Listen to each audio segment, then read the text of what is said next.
welcome to another toy review. Today I'm reviewing Battle Damage Knife Hand and Leather.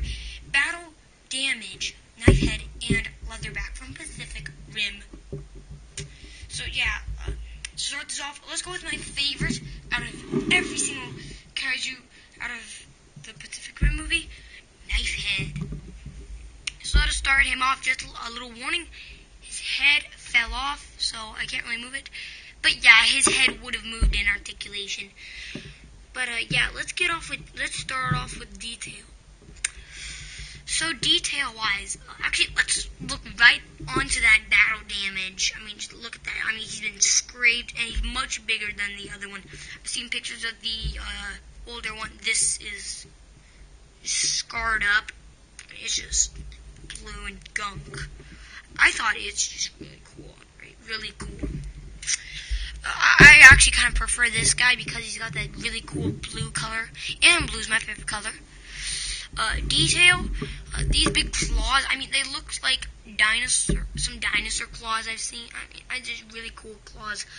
Looks like something off like like a raptor's toes. He's got these nice littler arms, very sharp claws, alright? These claws are extremely sharp.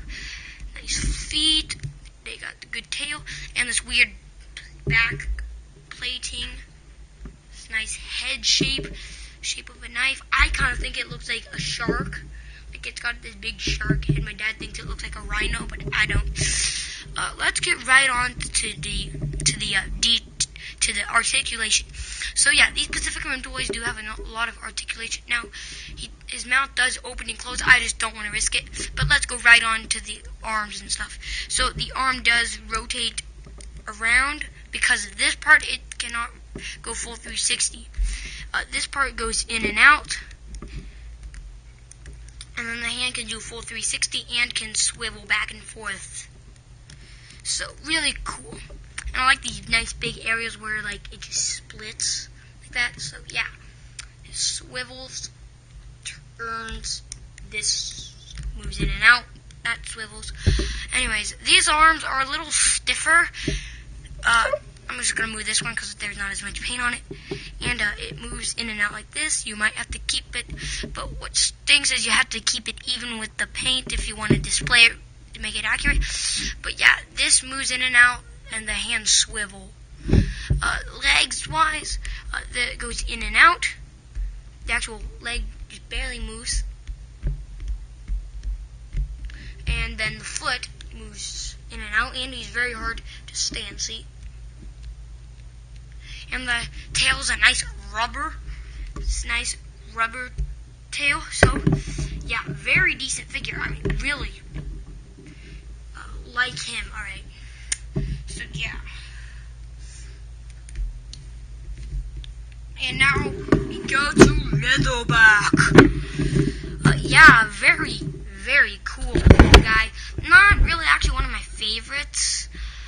But, hey, it was one that Mom and Dad could find for Christmas. So let's get right on. The detail is very well. I like the nice tentacles. There's lots of detail way back in there. Nice detail on the catapult. I mean, just very well done. These toys are very well detailed. This is more of a complaint on the character-wise, not really the toy, but for some reason his arms are bigger than his legs. I mean, it just, legs look puny in this camera. But anyways, let's get right on to stuff like the hands. Now, the articulation. The head I can move on this guy. So yeah, same with, this goes with Knife Head. So it moves, and the mouth opens and closes. This arm moves. This moves. I'm pretty sure the hands can swivel, but I don't want to try it. This sort of moves. I mean, there's just very little articulation on this little claw here. And then all the fingers have a separate thing to swivel, and they're not just all swivel at the same time. But, yeah. And the legs have, well, quite a bit of articulation. I've not tried it, but that leg moves. Very stiff. This part moves. There's another. Look at all this articulation. Right? This part moves. this part barely sort of moves, and then his foot moves and barely. But yeah, I don't really like to mess with the leg, because then he can't really stand up. So overall, I do sort of prefer this figure, but Knifehead, I mean, he just gets points because I just really like him. Alright, but yeah, overall, I think this Leatherback is a better figure. So yeah, that's my review, and yeah, so that's my Pacific Rim toy review. Next time, who knows what I'll review. I'll just probably find something. Maybe this guy's little Pack of Destruction 2014. You saw my collection video. So yeah, we'll see what we review next time. Peace out.